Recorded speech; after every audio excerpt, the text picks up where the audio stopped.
சிறுத்தைகளின் வேண்டுகோளின்படி ஒரு அனைத்து கட்சி கூட்டம் நடைபெற்றது.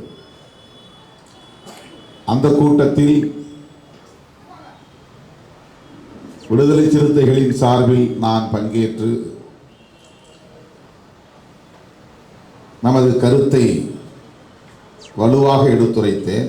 அதிலே நான் சொன்ன கருத்து,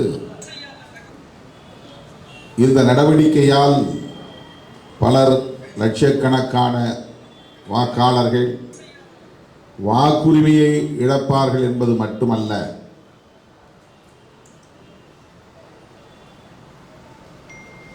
அதற்காக மட்டும் நாம் இதை எதிர்க்க வேண்டும் என்பதில்லை. இது ஒரு சூழ்ச்சி நிறைந்த திட்டம், உள்நோக்கத்துடன் கூடிய திட்டம். அவர்களின் செயல் திட்டங்களை நடைமுறைப்படுத்துவதற்கான ஒரு உத்தி தேசிய குடிமக்கள் பேரேடு என்கிற ஒன்றை NRC, national register of citizens, அதை உருவாக்குவதற்கான ஒரு திட்டம். எனவே இதற்கு பின்னணியில் குடியுரிமை தொடர்பான ஒரு செயல் திட்டம் அடங்கியிருக்கிறது. இதை நாம் புரிந்து கொண்டு எஸ்ஐஆரே வேண்டாம் என்று நாம் அனைத்து கட்சியினரும் குரல் கொடுக்க வேண்டும். அதை நடைமுறைப்படுத்துவதற்கு நாம் இடம் கொடுக்கக்கூடாது. இதை தடுப்பதன் மூலம் பிற மாநிலங்களிலும் ஒரு விழிப்புணர்வு ஏற்படும் என்று குடியுரிமையோடு தொடர்புடைய திட்டம் என்று விடுதலை சிறுத்தைகள் கட்சியின் சார்பில் அந்த அனைத்து கட்சி கூட்டத்தில் வலியுறுத்தி பேசினேன். இன்றைக்கு நாடு முழுவதும் இதே கருத்து எதிர்க்கட்சிகளால், ஜனநாயக சக்திகளால், இடதுசாரி அரசியல் சக்திகளால் முன்வைக்கப்படுகிறது. நாம் மட்டும் சொல்லவில்லை, அமித்ஷாவே சொல்லி இருக்கிறார். அண்மையிலே 21ஆம் தேதி குஜராத்திலே நடைபெற்ற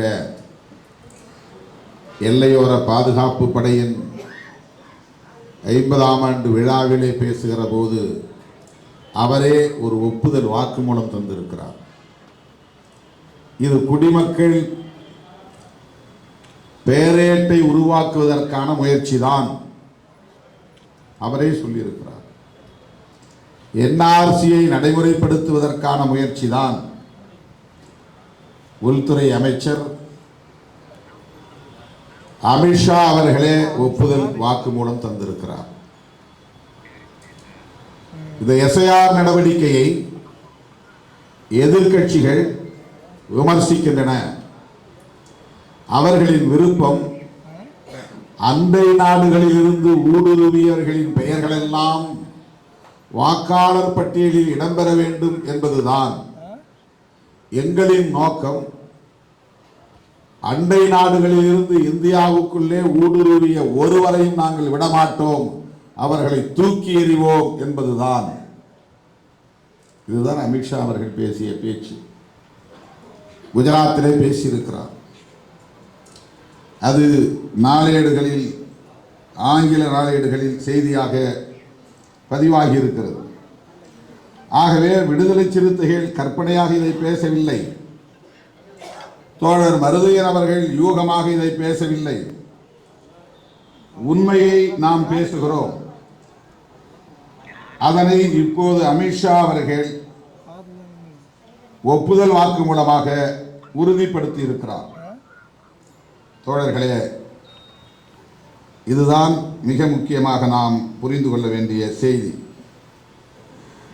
ஏதோ நம்முடைய உறவினர்களின் வாக்குகள் எல்லாம் வாக்காளர் பட்டியலிலிருந்து நீக்கப்பட்டு விடும், வாக்குரிமை பறிபோகிவிடும் என்கிற அந்த கோணத்தில் இருந்து மட்டும் இதை நாம் அணுகக்கூடாது. குடியுரிமையோடு இது தொடர்புடையதாக இருக்கிறது என்கிற கருத்தை விடுதலை சிறுத்தைகள் அறிவிப்பு வெளியான நாளில் இருந்து வலியுறுத்தி சொல்லுகிறோம். அக்டோபர் 27ஆம் தேதி அறிவிப்பு வெளியானது. நான் 28ஆம் தேதியோ 29ஆம் தேதியோ அறிக்கை வெளியிட்டேன். அனைத்து கட்சி கூட்டத்தை கூட்ட வேண்டும் என்று முதலமைச்சருக்கு வேண்டுகோள் விடுத்தேன் 2 நாட்களில். இப்போது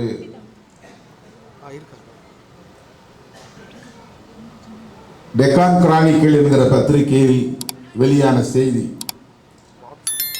they don't have right to pollute our democratic system. நம்முடைய ஜனநாயக கட்டமைப்பில் அவர்கள்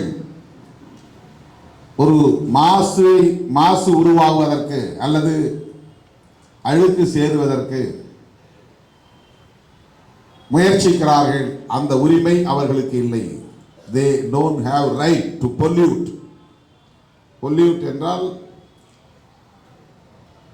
மாசு களங்கம் ஏற்படுத்துவதற்கு அவர்களுக்கு உரிமை இல்லை. அவர்களுக்கு என்றால் எதிர்கட்சியினருக்கு, காங்கிரஸ், இடதுசாரிகள், திமுக, விசிக போன்ற கட்சியினருக்கு எதிர்ப்பவர்களுக்கு உரிமை இல்லை. நம்முடைய ஜனநாயக நடைமுறை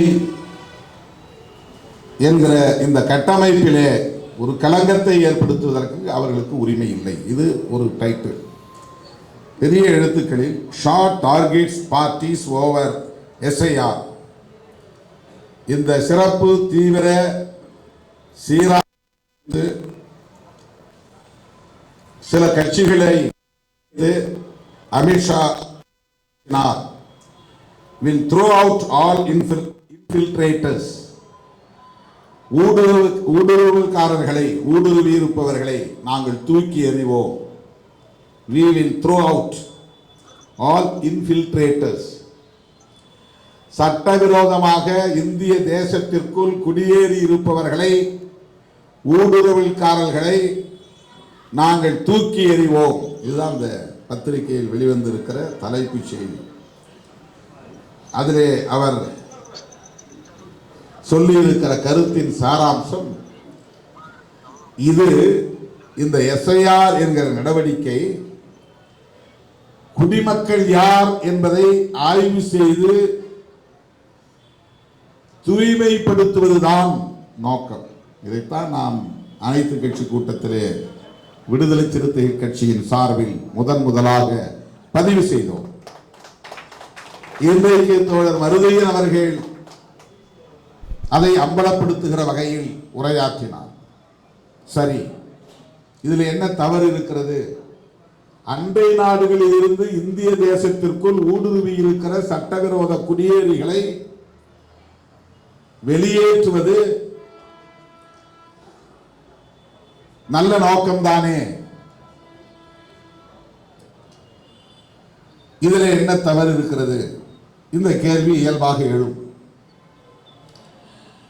இந்தியா முழுவதும் இப்படி அண்டை நாடுகளில் இருந்து சட்டவிரோதமாக பாகிஸ்தானியர்கள், ரஷ்யாவை சார்ந்தவர்கள், பர்மாவை சார்ந்தவர்கள், வங்கதேசத்தை சார்ந்தவர்கள், சீன நாட்டை சார்ந்தவர்கள் குடியேறி இருக்கிறார்களா என்ற கேள்வி அடுத்து எழும். எந்தெந்த மாநிலங்களில் அப்படி குடியேறி இருக்கிறார்கள்? எத்தனை லட்சம் பேர் குடியேறி இருக்கிறார்கள்? அப்படி குடியேறிய மாநிலங்களில் மட்டும் இதை ஏன் நடைமுறைப்படுத்தக்கூடாது? அதற்கு தேர்தல் ஆணையம்தான் தேவையா? தேர்தல் ஆணையத்திற்கு அந்த அதிகாரம் உண்டா? எந்த சட்டத்தில் தேர்தல் ஆணையத்திற்கு இந்த இன்ஃபில்ட்ரேட்டர்ஸ் என்கிற ஊடுருவல்காரர்களை வெளியேற்றுவதற்கான அதிகாரம் வழங்கப்பட்டிருக்கிறது?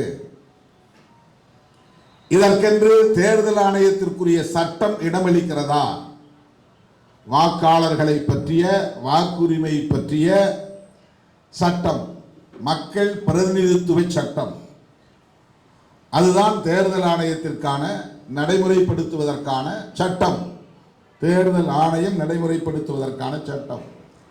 அந்த சட்டத்தில் யார் குடிமக்கள், யார் குடிமக்கள் இல்லை என்று தீர்மானித்து அவர்களை வெளியேற்றுவதற்கான அதிகாரம் அந்த சட்டத்தின் கீழ் வழங்கப்பட்டிருக்கிறதா? இதுவெல்லாம் கேள்வி. இதற்கு அமித்ஷா போன்றவர்கள் பதில் சொல்வார்களா? தேர்தல் ஆணையத்தை வைத்து இதை நடைமுறைப்படுத்த வேண்டும் என்று எந்த சட்டம் அனுமதிக்கிறது? ஏன் நீங்கள் தேர்தல் ஆணையத்தை பயன்படுத்துகிறீர்கள்? அசாம் போன்ற வடகிழக்கு மாநிலங்களில் அப்படி ஊடுருவல்காரர்கள் இருக்கிறார்கள் என்கிற போது அசாமிலே நேரடியாக சிஏஏ என்கிற குடியுரிமை திருத்த சட்டத்தை நடைமுறைப்படுத்துகிற துணிச்சலை பெற்ற நீங்கள் அதே சட்டத்தை இந்தியா முழுவதும் நடைமுறைப்படுத்துங்கள். அந்த சட்டத்தை நடைமுறைப்படுத்துவதன் மூலம் தானே என்ஆர்சியை உருவாக்க முடியும். அந்த சட்டத்தை நடைமுறைப்படுத்துவது உள்துறை அமைச்சகம் தானே. அந்த உள்துறை அமைச்சகத்திற்கான அதிகாரம் சிஏஏ என்கிற சட்டத்தின்படி தானே இருக்கிறது. ஆகவே உள்துறை அமைச்சகம் செய்ய வேண்டிய வேலையை, சிஏஏ என்கிற சட்டத்தின்படி செய்ய வேண்டிய வேலையை ஏன் தேர்தல் ஆணையத்தை கொண்டு செய்கிறீர்கள்? இன்றைக்கு நீங்கள் நடத்தி முடித்த பீகாரிலே எவ்வளவு அந்நிய தேசத்து குடியேறிகள் இருக்கிறார்கள். நீங்கள் இந்த சட்டத்தை, இந்த எஸ்ஐஆர் என்கிற திட்டத்தை நடைமுறைப்படுத்தியதன் மூலம் தோழர் மருதையர் அவர்கள் சுட்டிக்காட்டியதைப் போல 43 லட்சம் பேரை வாக்காளர் பட்டியலில் இருந்து நீக்கி இருக்கிறீர்கள் அல்லவா? அந்த 43 லட்சம் பேரில் எத்தனை பேர் பாகிஸ்தானியர்கள், எத்தனை பேர் பங்களாதேஷிகள், எத்தனை பேர் சீனர்கள், எத்தனை பேர் பர்மியா நாட்டை, மியான்மர் நாட்டை சார்ந்தவர்கள்? உங்களால் ஆதாரம் காட்ட முடியுமா? ஆக அந்நிய தேசத்தை சார்ந்த சட்டவிரோத குடியேறிகளை அப்புறப்படுத்துவதற்குத்தான் எஸ்ஐஆர் என்றால் பீகாரிலே அதை சாதித்து காட்டினீர்களா? நீங்கள் வெளியேற்றி இருக்கிற பட்டியலில் இருந்து நீக்கம் செய்திருக்கிற 43 லட்சம் பேரில் எத்தனை பேர் அந்நிய தேசத்தை சார்ந்தவர்கள், சட்டவிரோத குடியேறிகள்? உங்களால் புள்ளி விவரம் காட்ட முடியுமா? அந்த 43 லட்சம் பேரில் 37% பேர் இந்த மண்ணின் மைந்தர்களான முஸ்லிம்கள் என்பதை மறந்துவிடக் கூடாது.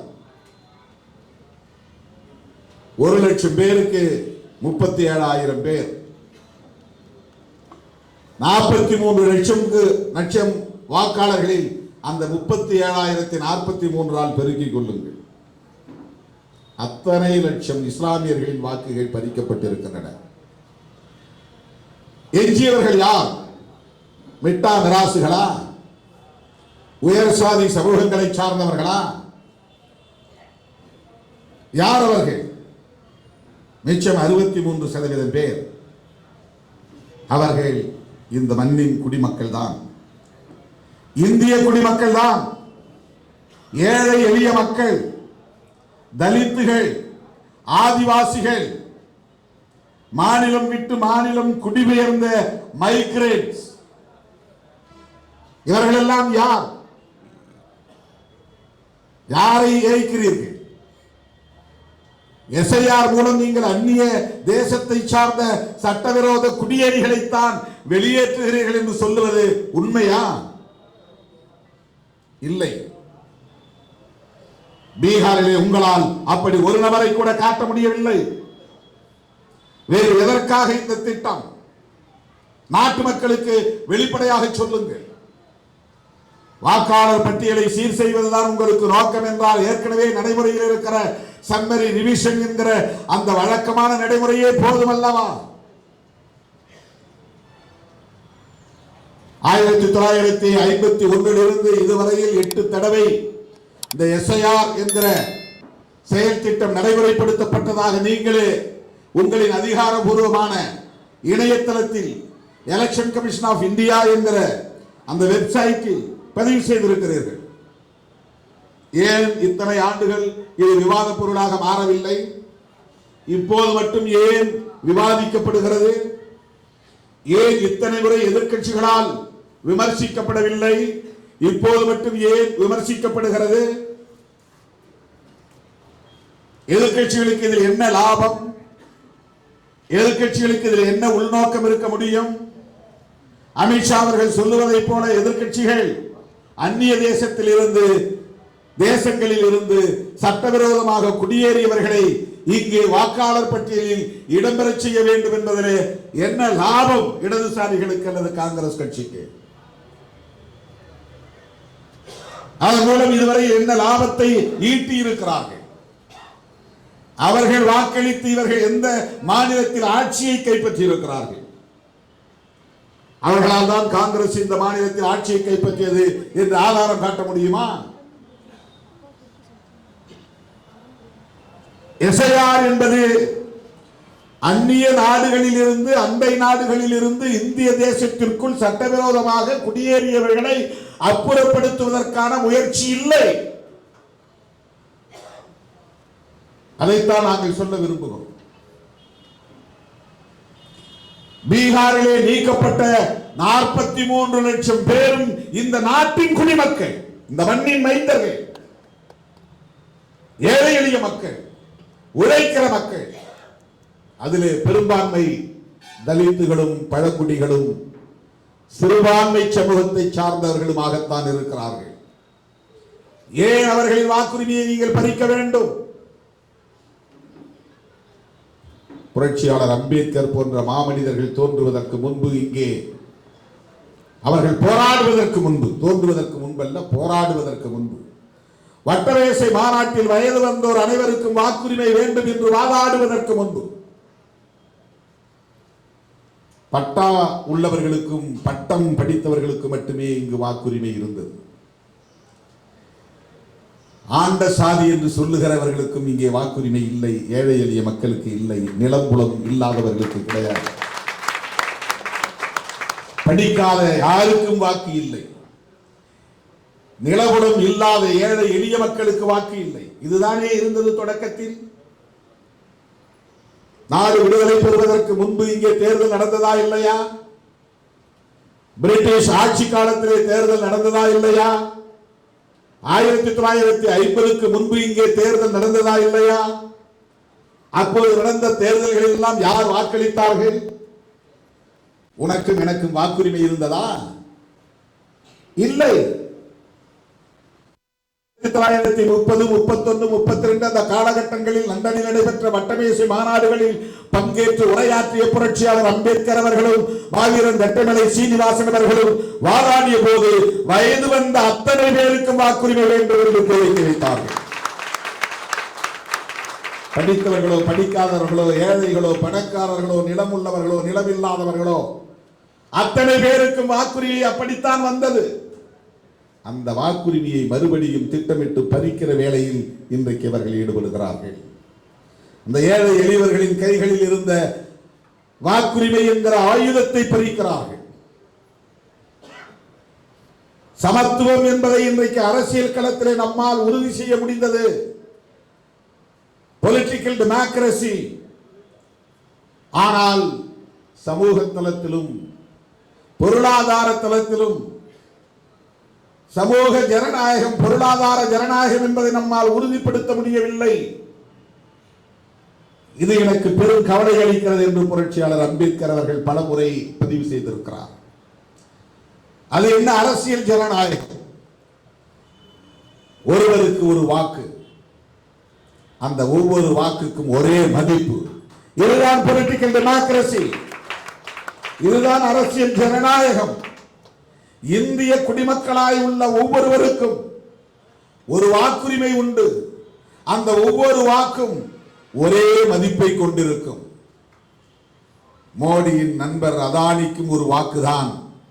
மோடியை எதிர்த்து அன்றாடம் போராடி கொண்டிருக்கிற திருமாவளவனுக்கும் ஒரு வாக்குதான்.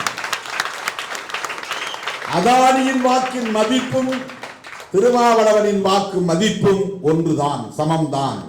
இந்த சமத்துவத்தை அரசமைப்பு சட்டத்தின் மூலம் நிலைநாட்டியவர் புரட்சியாளர் அம்பேத்கர் அவர்கள். ஈக்குவாலிட்டி என்கிற சமத்துவத்தை இதன் மூலம் அரசமைப்பு சட்டத்தின் வழி நிலைநாட்டியவர். அந்த சமத்துவத்தை பறிக்கிற செயலில் ஈடுபடுகிற ஒரு செயல் திட்டம் தான் எஸ்ஐஆர். இல்லை என்று உங்களால் மறுக்க முடியுமா? இதற்கு பீகாரே சாட்சியமாக நிற்கிறது. நீங்கள் பட்டியலில் இருந்து நீக்கம் செய்திருக்கிற 43 லட்சம் பேரும் இந்த நாட்டின் குடிமக்களா இல்லையா? அவர்கள் ஏன் வாக்காளர் பட்டியலில் இடம்பெறவில்லை? இதுதான் உங்கள் சூது, உங்கள் சூழ்ச்சி.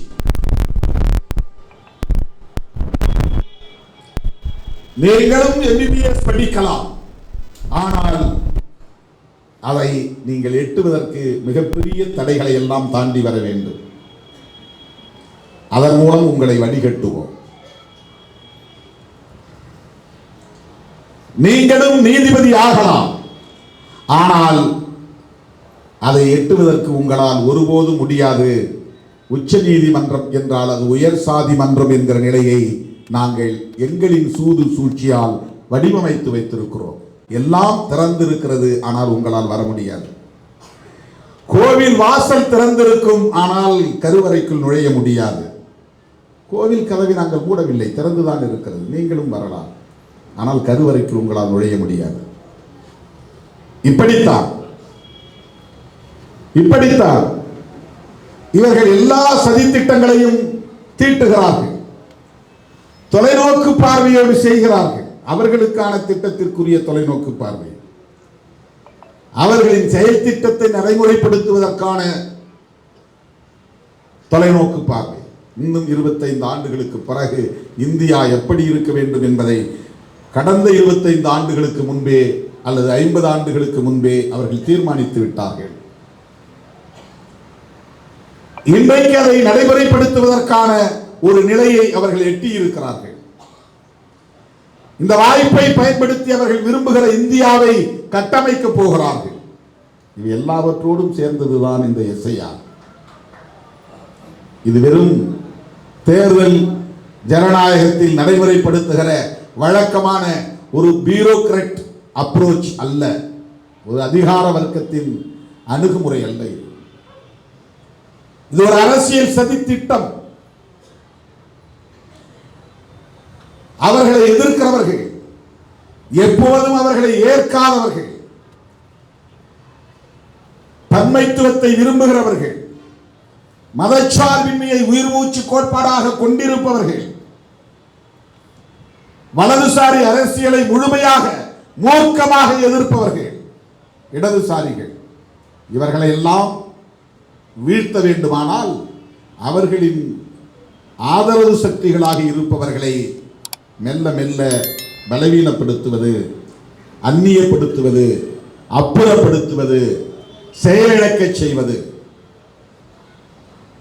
அரசமைப்பு சட்டத்தில் மிக முக்கியமான உயிர் மூச்சு கோட்பாடுகளாக இருக்கிற மதச்சார்பின்மை அவர்களின் நோக்கத்திற்கு எதிரானது. பன்மைத்துவம் அவர்களின் இலக்குக்கு எதிரானது. கூட்டாட்சி தத்துவம் அவர்களின் நோக்கத்திற்கு எதிரானது. செக்யூலரிசம் என்கிற மதச்சார்பின்மை பிஜேபி RSS ஆல் ஒருபோதும் ஏற்றுக்கொள்ள முடியாத ஒரு கோட்பாடு. புளூரலிசம் என்கிற பன்மைத்துவம், எத்தனை மதங்களும் இங்கே இருக்கலாம், எத்தனை மொழிகள் பேசக்கூடியவர்களும் இங்கே வாழலாம், ஆனால் சகோதரத்துவத்தோடு சமூக ஜனநாயகத்தை பெருக்கி இவர்கள் அந்த பன்மைத்துவத்தை பாதுகாத்துக் கொள்ளலாம் என்கிற அந்த புளூரலிசம், பன்மைத்துவம், அந்த கோட்பாடு ஒரு காலத்திலும் பிஜேபி RSS போன்ற சக்திகளால் ஏற்றுக்கொள்ள முடியாது. பெடரலிசம் என்கிற கூட்டாட்சி தத்துவம் அவர்களால் ஏற்றுக்கொள்ள முடியாது. மாநிலங்களுக்கு அதிகாரம், தன்னிச்சையாக சட்டம் இயற்றிக் கொள்ளுகிற அதிகாரம், விரும்புகிறபடி கல்விக் கொள்கையை வகுத்துக் கொள்ளுகிற அதிகாரம், தங்கள் விருப்பப்படி MBBS போன்ற தொழிற்கல்விகளை உருவாக்கி கொண்டு அதை தன்மைப்படுத்திக் கொள்ளுகிற அதிகாரம் கிடையாது.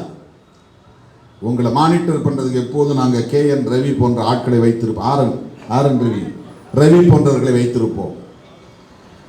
நீங்கள் சட்டமன்றத்தில் நிறைவேற்றுகிற மசோதாக்களை நாங்கள் சட்டமாக்க மாட்டோம், கையெழுத்து போட மாட்டோம்.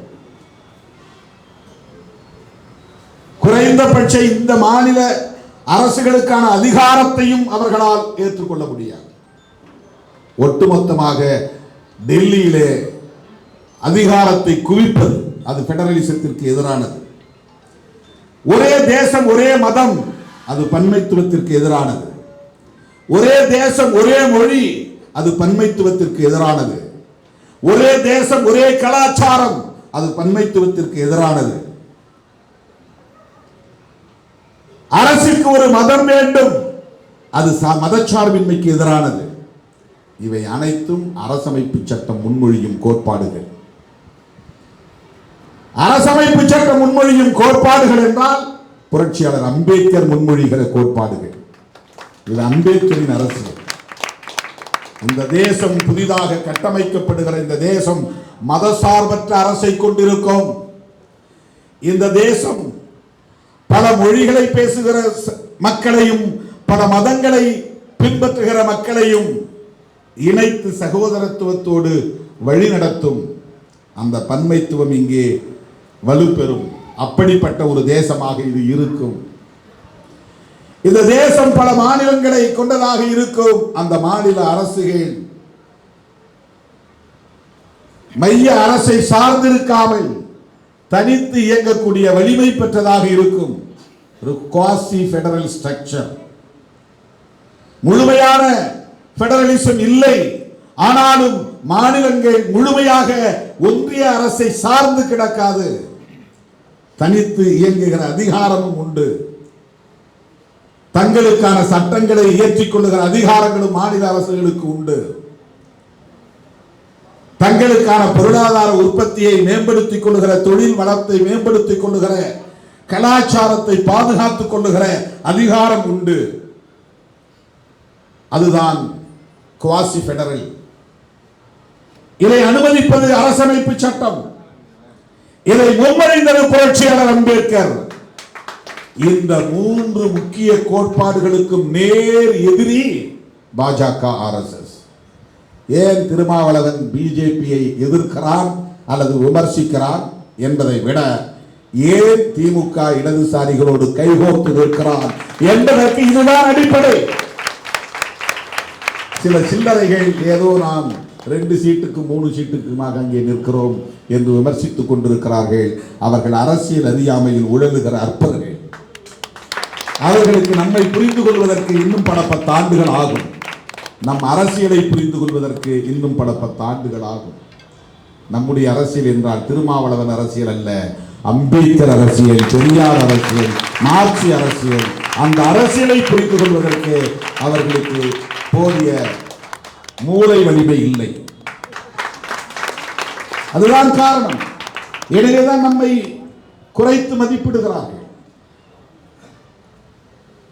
அரசியல் ஆதாயம் தான் நோக்கம் என்றால் கூடுதல் அதிகாரம் கிடைக்கிற கூட்டணியில் இடம்பெறுவது என்ன பெரிய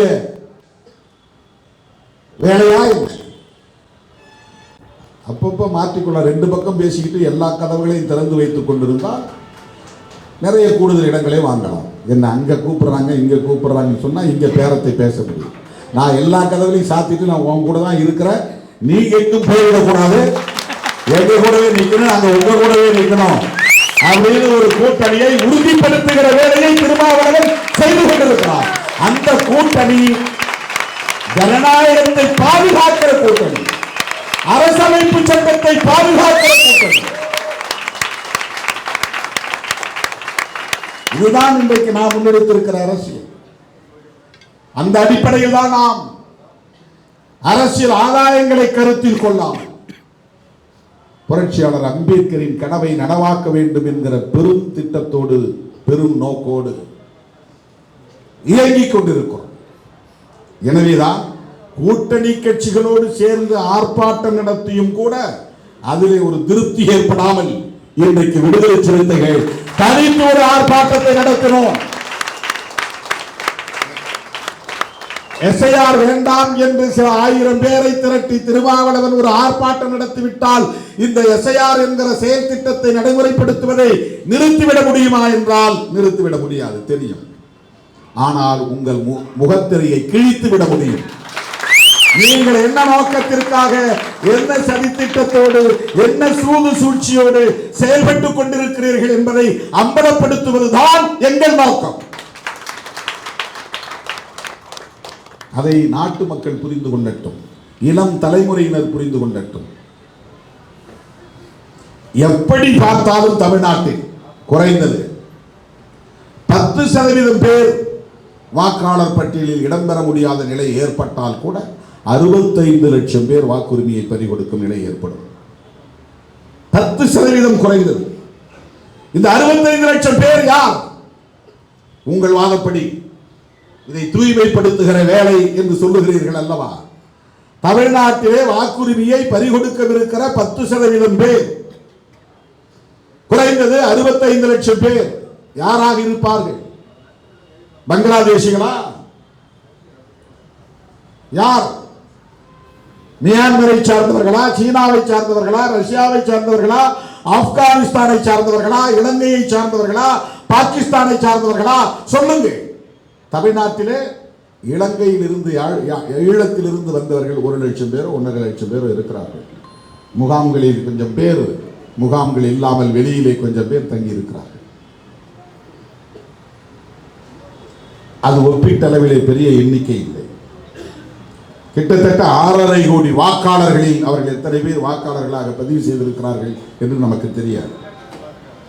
அவர்கள் அத்தனை பேருக்கு நீங்கள் வாக்குரிமை இல்லை என்று பறித்தாலும் அது மிகவும் நெக்லிஜிபிள், அது ஒரு பெரிய பொருட்டே இல்லை. ஆனால் கிட்டத்தட்ட 65 லட்சம் பேர் தமிழ்நாட்டிலும் வாக்குரிமையை பறிகொடுக்கும் நிலை ஏற்படலாம் என்பது அரசியல் ஆய்வாளர்களின் கருத்து. இதனால் யார் பாதிக்கப்பட போகிறார்கள்? யாருடைய வாக்குரிமைகள் பறிபோக உள்ளன? ஏன் இந்த நடைமுறை? எதற்காக எமது வாக்குரிமையை பறிக்கிற முயற்சியில் நீங்கள் ஈடுபடுகிறீர்கள்? அவர்களுக்கு ஒட்டுமொத்தத்தில் CAA சட்டத்தை நடைமுறைப்படுத்த வேண்டும். அதன் மூலம் NRC என்கிற அந்த குடிமக்கள் பேரேட்டை உருவாக்க வேண்டும். இது அவர்களின் அடுத்த செயல் திட்டத்திற்கான ஒரு அடித்தளம். அடுத்த செயல் திட்டத்திற்கான அடித்தளம் என்றால் அந்த அடுத்த செயல் திட்டம் என்ன? அவர்களின் அரசியலை உற்று நோக்கினால் உங்களுக்கு தெரியும். அவர்களின் பேட்டிகளை நீங்கள் கவனித்தால் தெரியும். அவர்களின் சுவர் எழுத்து விளம்பரங்களை பார்த்தால் உங்களுக்கு தெரியும். கழகங்கள் இல்லாத தமிழகம், இதை சுவர் எழுத்துக்களை எழுதி போட்டிருந்தார்கள். கழகங்கள் என்றால் திமுக, அதிமுக, அதன் அடிப்படையிலே வந்த கழகங்கள் தமிழ்நாட்டிலே இல்லை என்ற நிலையை நாங்கள் உருவாக்குவோம். இது அவர்களின் முழக்கம். காங்கிரஸ் இல்லாத பாரதம், கம்யூனிசம் இல்லாத பாரதம். யோசிச்சு பாருங்க, இவர்கள் எவ்வளவு பெரிய பன்மைத்துவத்திற்கு எதிரிகள் என்பதை புரிந்து கொள்ளுங்கள். பல கட்சிகள் இருக்க வேண்டும் என்பது பன்மைத்துவத்தில் ஒன்று. அது ஒரு பன்மைத்துவ கூறு. காங்கிரஸ் இருக்கலாம், காங்கிரஸ்ல இருந்து பல கட்சிகள் உருவாகலாம். கம்யூனிஸ்ட் இருக்கலாம், கம்யூனிஸ்டில் இருந்து பல கட்சிகள் உருவாகலாம். அம்பேத்கர் இயக்கங்களில் பல கட்சிகள் இருக்கலாம். சில கட்சிகள் மொழிவழி தேசியத்தை பேசும், சில கட்சிகள் சாதி ஒழிப்பை பேசும், சில கட்சிகள் பாட்டாளி வர்க்க விடுதலையை பேசும், சில கட்சிகள் தேசிய இன விடுதலையை பேசும் அல்லது உரிமையை பேசும். காங்கிரஸ் போன்ற கட்சிகள் அகில இந்திய அளவிலான தேசியவாதத்தை பேசும். இவையெல்லாம் அனுமதிக்கப்பட வேண்டும் என்பதுதான் பன்மைத்துவத்தின் உயிர் மூச்சு. அரசமைப்பு சட்டம் தருகிற வாய்ப்பு. இவை அனைத்தையும் ஒழிப்போம் என்பது பிஜேபியின் முழக்கம். காங்கிரஸ் இல்லாத பாரதம், அப்படி எப்படி ஒரு கட்சியை நீங்க இல்லாமல் ஒழிக்க முடியும்? ஒழிப்போம் என்று சொல்லுவது வெறும் அரசியல் முழக்கம் அல்ல, அதற்கு பின்னால் இருக்கிற அவர்களின் கொள்கை சார்ந்த சதி திட்டம். அது பன்மைத்துவத்திற்கு எதிரான ஒரு சதி முயற்சி.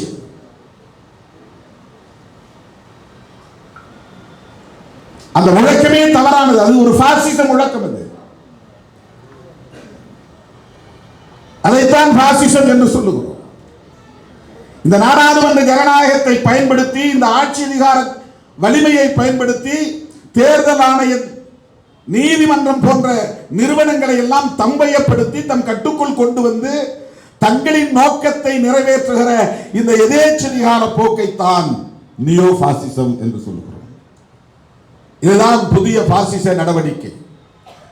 நேரடியாக ஹிட்லரை போல இனவெறுப்பை பேசாமல், நேரடியாக ஒரு மத வெறுப்பை பேசுகிறார்கள். இருந்தாலும் அதை இன்னும் வெளிப்படையாக தீவிரப்படுத்தாமல், நாங்க ஒன்றும் முஸ்லிம்களுக்கு எதிரிகள் இல்லை, முஸ்லிம்கள் இங்கே வாழலாம், ஆனால் வாக்குரிமையை பறிப்போம், தனிமைப்படுத்துவோம், அவர்களின் வழிபாட்டு தலங்களை தகர்ப்போம், இதெல்லாம் நடந்து கொண்டே இருக்கும். ஆனால் முஸ்லிம்களையும் நாங்கள் சகோதரர்களாகத்தான் பார்க்கிறோம். நாங்கள் சாதியை சகோதரத்துவ முறையில் அணுகுகிறோம். உன் சாதி உனக்கு, ஏன் சாதி எனக்கு, ஆனா ரெண்டு பேரும் சகோதரர்களாக இருப்போம். இது எதை காட்டுகிறது? புரட்சியாளர் அம்பேத்கர் பேசுகிற சாதி ஒழிப்பு அரசியலுக்கு இது நேர் எதிரானதா இல்லையா? தலித் அமைப்புகளையே சாதி பெருமை பேச வைக்கிறார்கள்.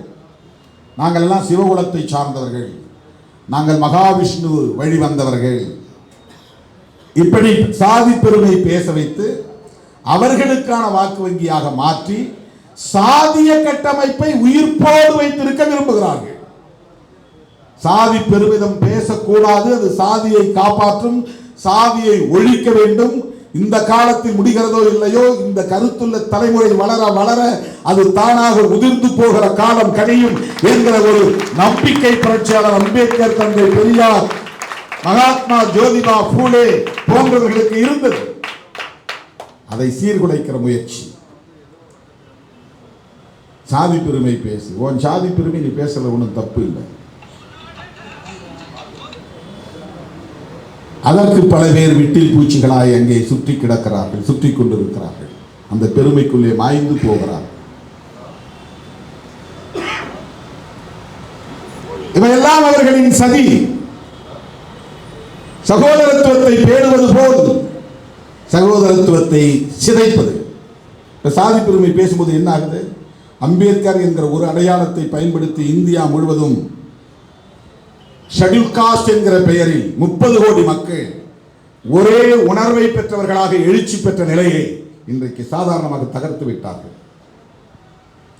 இப்ப யாரும் நீ என்ன ஷெட்யூல் காஸ்ட் சொல்லாதாங்கிறான், சில பேர் என்ன தலித்துன்னு சொல்லாதாங்கிறான். நீ யாரான்னா அவன் சொந்த சாதி தான் எனக்கு பெருமை. இந்திய அளவில ஒரே அடையாளத்தின் கீழ், ஒரே குடையின் கீழ் ஒரு பேர் இனமாக எழுச்சி பெறுவதற்கு புரட்சியாளர் அம்பேத்கர் ஷெட்யூல் காஸ்ட் ஃபெடரேஷன் என்ற அமைப்பை உருவாக்கினார். ஒடுக்கப்பட்டவர்கள், வஞ்சிக்கப்பட்டவர்கள், கடுமையாக சுரண்டப்பட்டவர்கள், இவர்களை ஒருங்கிணைப்பதற்கு ஒரு பேனர் தேவை என்று ஷெட்யூல் காஸ்ட் ஃபெடரேஷன். இது எவ்வளவு பெரிய பரந்த பார்வை! இவன் தேசிய அளவில் சாதி பிரச்சனைகள் இருக்கின்றன. ஒவ்வொரு மாநிலத்திலும் ஒரே மாதிரியான ஒடுக்குமுறையை இந்த மக்கள் சந்திக்கிறார்கள். இவர்கள் அத்தனை பேரும் நிலமற்றவர்களாக இருக்கிறார்கள், அதிகாரமற்றவர்களாக இருக்கிறார்கள், சாதிய வன்கொடுமைகளுக்கு அன்றாடம் ஆளாகிறார்கள், படுகொலைக்கு ஆளாகிறார்கள், பெண்கள் அவமானப்படுத்தப்படுகிறார்கள், இழிவுபடுத்தப்படுகிறார்கள். இவர்கள் அத்தனை பேரையும் தனித்தனியே திரட்டி போராட முடியாது. தேசிய அளவில் ஒரே உணர்வாக இவர்கள் எழுச்சி பெற வேண்டும் என்பதற்கான முதல் முயற்சி அவர் எடுத்தது ஷெட்யூல் காஸ்ட் ஃபெடரேஷன். ஒரு அடையாளத்தின் கீழ் இந்த மக்களை ஒருங்கிணைக்கிற முயற்சி. அதன் பிறகு இவர்கள் பெரும்பாலும் அமைப்பு சாரா தொழிலாளர்களாக இருக்கிறார்கள், தொழிலாளர் வர்க்கமாக இருக்கிறார்கள் என்பதனால் இண்டிபெண்டன்ட் லேபர் பார்ட்டி என்கிற பெயரில் கட்சியை தொடங்கினார். சுதந்திர தொழிலாளர் கட்சி என்று தெருவை கூட்டுகிறவர்கள் போன்ற பல தொழில்களை, அமைப்பு சாரா தொழில்களை, விவசாய தொழில் உள்ளிட்ட இந்த தொழிலாளர்களை ஒருங்கிணைப்பதற்கான ஒரு பெருமுயற்சியிலே இறங்கினார். அதன் பிறகு இந்த மக்கள் மதம் மதம் என்கிற உணர்விலே ஒட்டி கிடக்கிறார்கள். அதிலிருந்து இவர்களை வெளியேற்றி இன்னொரு வாய்ப்பை அல்லது ஒரு களத்தை இவர்களுக்கு உருவாக்கி தர வேண்டும். சாதியத்தை ஏற்காத பௌத்தத்தை தழுவுவோம் என்று பௌத்தத்தை தழுவினார். இதுவெல்லாம் அவர் கையாண்ட உத்திகள். இந்த மக்களை ஒரே அடையாளத்தின் கீழ் திரட்ட வேண்டும் என்பதற்காக அவர் மேற்கொண்ட முயற்சி. ஷெட்யூல் காஸ்ட் ஃபெடரேஷன் என்பதும் சரி, இண்டிபெண்டன்ட் லேபர் பார்ட்டி என்பதும் சரி, அதன் பிறகு அவர் உருவாக்க நினைத்த RPI Republican Party of India என்கிற அரசியல் கட்சி தொடங்குவதற்கான முயற்சியும் சரி, பௌத்தத்தை தழுவுவோம் என்று கடைசி காலத்தில் அவர் பௌத்தத்தை ஏற்றதும் சரி, இதுவெல்லாம் ஏதோ அவர் தனிப்பட்ட முறையிலே அவருடைய ஆசாபாசங்களை தம்முடைய விருப்பு வெறுப்பை நிறைவேற்றுவதற்காக எடுத்த முடிவு அல்ல. இந்தியா முழுவதும் அவர்களுக்கு இந்த மக்களை எப்படி ஒருங்கிணைக்க வேண்டும் என்கிற வேட்கையிலிருந்து எடுத்த முடிவு. அவர் மட்டும் எனக்கு இந்த மதம் பிடிக்கல, நான் ஒரு புத்திஸ்டா மாறி போறேன் அப்படின்னு உடனே முடிவு எடுத்திருக்கலாம். அவருக்கு இந்த ஹியூமிலியேஷன் தாங்க முடியலன்னா, நான் ஒரு இந்துவா இருக்க விரும்பல, நான் முஸ்லீமா போறேன் அல்லது கிறிஸ்டியனா போறேன் அல்லது புத்திஸ்டா போறேன் அப்படின்னு உடனடியாக முடிவு எடுத்திருக்கலாம். அப்படி எடுக்கவில்லை. 1935ஆம் ஆண்டு ஏலோ என்கிற இடத்தில் அவர் பேசுகிற போது, நான் பிறக்கும் போது ஒரு இந்துவாக பிறந்து விட்டேன், அது நான் எடுத்த முடிவு இல்லை, ஆனால் இறக்கும் போது ஒரு இந்துவாக இறக்க மாட்டேன், இது உறுதி என்று சொன்னார். 21 ஆண்டுகளுக்கு பிறகு 1956ஆம் ஆண்டு அக்டோபர் திங்கள் 14ஆம் நாள் கிட்டத்தட்ட 10 லட்சம் பேரோடு பௌத்தத்தை தழுவினார். அத்தனை லட்சம் பேரோடு அவர் பௌத்தத்தை தழுவினார் என்பதை விட இந்து மதத்தில் இருந்து வெளியேறினார் என்பதுதான் செய்தி. அதுதான் வரலாற்று செய்தி. இவையெல்லாம் எதற்காக? அகில இந்திய அளவில் ஒரே அடையாளத்தின் கீழ் இந்த மக்களை அணிதிரட்ட வேண்டும் என்கிற ஒரு பெரும் முயற்சி. இந்த கொடுமைகளில் இருந்து காலம் காலமாக இவர்கள் உழந்து கொண்டிருக்கிறார்கள். இந்த கொடுமைகளில் இருந்து இவர்கள் விடுதலை பெற வேண்டும் என்பதற்கான ஒரு பெரும் முயற்சி. ஆனால் இன்றைக்கு RSS மிகச் சாதாரணமாக அரசியல் ஆதாயங்களுக்காக சில அமைப்புகளை தம்பயப்படுத்தி பதவிகளை தந்து அதிகார ஆசையை ஊட்டி சாதி பெருமையை பேச வைத்து தனித்தனி குழுக்களாக உடைத்து விட்டார்கள். அம்பேத்கர் எங்களுக்கு தலை இலக்குகள், அதற்காகத்தான் இதையெல்லாம் செய்கிறார்கள். நீங்க ஒரு சாதி சங்கத்தை உருவாக்கி நாளைக்கு அமித்ஷா அவர்களை வரவழைக்க வேண்டும் என்று விரும்பினால் அதற்கு ஏற்பாடு செய்ய ஆட்கள் இருக்கிறார்கள். நீங்க 100 பேர் தான் இருக்கிறீங்களா கூட 100 பேரை பார்க்கறதுக்கு அவர் ரெடியா இருக்கிறார்.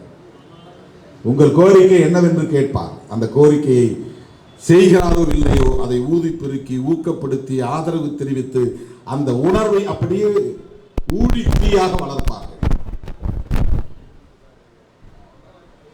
ஆண்ட பரம்பரை என்றெல்லாம் பேச வைப்பார்கள்.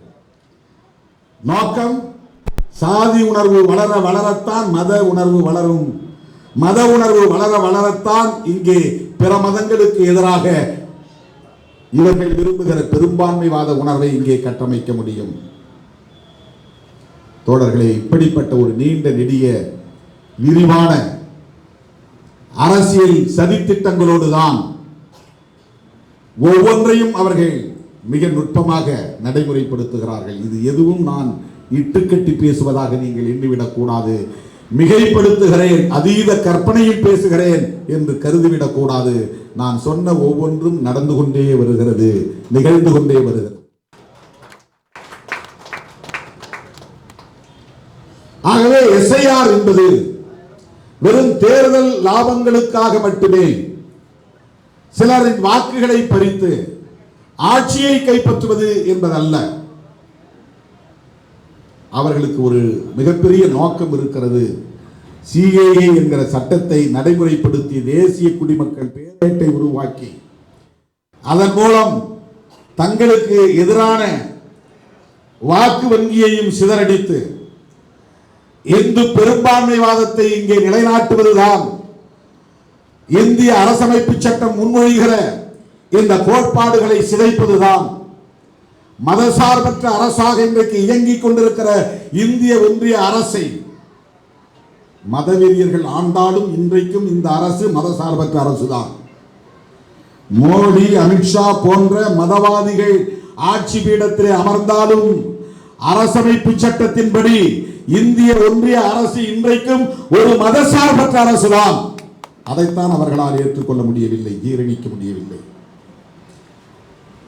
ஒவ்வொரு தேசத்திற்கும் ஒரு மதம், அரச மதம் இருக்கிற போது ஏன் எங்கள் நாட்டுக்கு ஒரு அரச மதம் இருக்கக்கூடாது என்கிற கேள்வியை எழுப்புகிறார்கள்.